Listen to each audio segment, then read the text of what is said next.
मंगळागौरीची कहाणी. आटपाट नगर होतं. तिथे एक वाणी होता. त्याला काही मुलगा नव्हता. त्याच्या घरी एक गोसावी येई. अलख म्हणून पुकारा करी. वाण्याची बायको भिक्षा आणि निपुत्रिकाच्या हातची भिक्षा घेत नाही असे म्हणून तो निघून जाई. ही गोष्ट तिनं आपल्या पतीला सांगितली. त्यानं तिला युक्ती सांगितली. दाराच्या आड लपून बस. अलख म्हणतात सुवर्णाची भिक्षा घाल. तिने अशी भिक्षा झोळीत घातली. बुवांचा नेम मोडला. तो बाईवरती रागावला आणि तुला मुलं बाळ होणार नाही असा शाप दिला. तिनं त्याचे पाय धरले. बुवांनी उशाप दिला. बुवा म्हणाले, तुझ्या पतीला सांग, निळ्या घोड्यावर बस, निळी वस्त्र परिधान कर, रानात जा, जिथं घोडा अडेल तिथं खण, देवीची प्रार्थना कर, देवी तुला पुत्र देईल. वाण्याच्या पत्नीने वाण्याला सांगितले. वाण्याने त्याप्रमाणे केले. रानात घोडा अडला. तिथं खणताच अतिशय सुंदर देऊळ लागले. त्याला हिरेजडित खांब होते.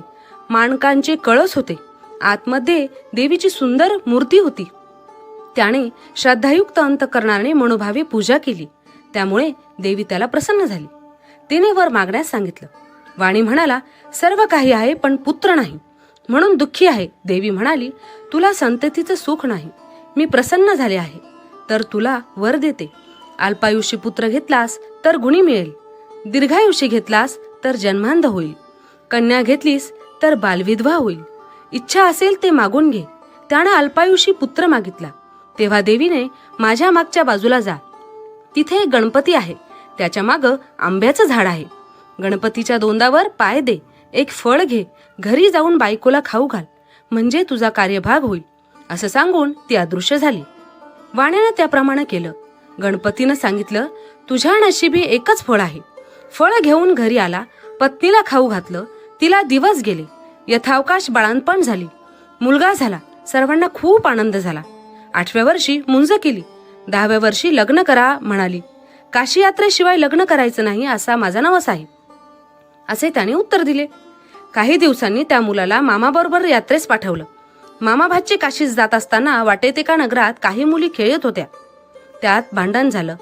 एक मुलगी दुसऱ्या मुलीस म्हणाली, किती वाईट मुलगी आहेस तू. तेव्हा दुसरी मुलगी तिला म्हणाली, माझी आई मंगळागौरीचे व्रत करते, त्यामुळे कोणी वाईट नाही आणि कोणीच वाईटही होणार नाही. मामाने ते ऐकलं. विचार केला, हिच्याशी आपल्या भाच्याचा विवाह करून द्यावा, म्हणजे हा दीर्घायुषी होईल. त्या दिवशी त्यांनी तिथं मुक्काम केला. त्याच दिवशी त्या मुलीचं लग्न होतं. त्याच वेळेस नवरा मुलगा आजारी पडला. मुलीच्या आई वडिलांना काय करावं असं समजेना.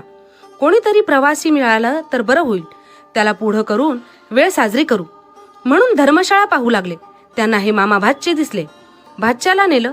गोरचं लग्न लावलं. दोघांना गौरी हरापाशी निजवलं. दोघे झोपी गेले. मुलीला देवीनं दृष्टांत दिला. मुली, तुझ्या पतीला दंश करायला सर्प येईल. त्याला पिण्याकरता दूध ठेव.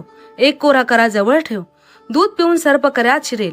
अंगच्या चोळीनं कऱ्याचं तोंड बांधून टाक. सकाळी उठून आईला ते वाण दे. तिनं सर्व तयारी केली. दृष्टांताप्रमाणे घडून आलं. काही वेळाने तिचा पती उठला. भूक लागली होती. खायला लाडू दिले. फराळ झाल्यावरती त्यानं तिला आपली अंगठी दाखवली. पहाटे उठून ताट घेऊन बिराडी गेला. मामा भाचे मार्गस्थ झाले. दुसऱ्या दिवशी हिने सकाळी उठून स्नान केलं. आईला वाण दिलं. आईने उघडून पाहिले तो आत एक हार निघाला. तो आईने कन्येच्या गळ्यात घातला. पुढं पहिला वर मंडपात आला. त्यानं मुलीला खेळायला आणलं. ती म्हणाली, हा माझा पती नाही. मी ज्याच्याबरोबर ती खेळत नाही. रात्रीची लांडवांची व अंगठीची खूण काही पटेना. आई बाबांना पंचायत पडली. हिचा पती शोधायचा तरी कसा. त्यांनी अन्नछत्र चालू केलं. जो ब्राह्मण येईल त्याचे पाय अंगठी घालून मुलीनं धुवावेत. आईनं पाणी घालावं, भावानं गंध लावावं आणि बापानं विडा द्यावा असा क्रम चालू केला. शेकडो लोक येऊन जेवू लागले. इकडे मामा भाची काशीस गेले. तीर्थयात्रेत दान धर्म केला. ब्राह्मणांचे आशीर्वाद घेतले. एके दिवशी भाच्याला मूर्छा आली. यमदूत प्राण न्यायला आले. मंगळागौर आडवी आली. त्या दोघांचं युद्ध झालं. यमदूत पळून गेले. गौर तिथे अदृश्य झाली. भाच्या शुद्धीवर आला व मामाला सांगू लागला, मला असं असं वाईट स्वप्न पडलं. मामा म्हणाला, ठीक झालं, तुझ्यावरच संकट टळलंय. उद्या आपण घरी जाऊ. परत येताना लग्नाच्या गावी आले. तळ्यावरती स्वयंपाक करू लागले. तेव्हा दासीने सांगितले, इथं अन्नछत्र आहे, तिथं जेवायला जा. ते म्हणाले, आम्ही परान्न घेत नाही. दासींनी यजमानांनी हे सांगताच त्यांनी पालखी पाठवली. मोठ्या मान सन्मानाने घरी नेलं. पाय धुताना मुलीनं पतीला ओळखलं. पतीनं अंगठी ओळखली आणि आई वडिलांनी त्याला खूण विचारताच त्यानं लाडवांचे ताट दाखवलं. सर्वांना खूप आनंद झाला. भोजन समारंभ झाला. मामा भाचे सून घेऊन घरी आले. सासूनं सुनेचे पाय धरले. तुझ्यामुळे माझा मुलगा वाचला असं म्हणाली.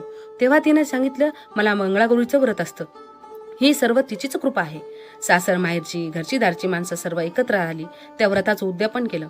तिला जशी मंगळागौर प्रसन्न झाली तशी तू मामा हो आणि आपलं सौभाग्य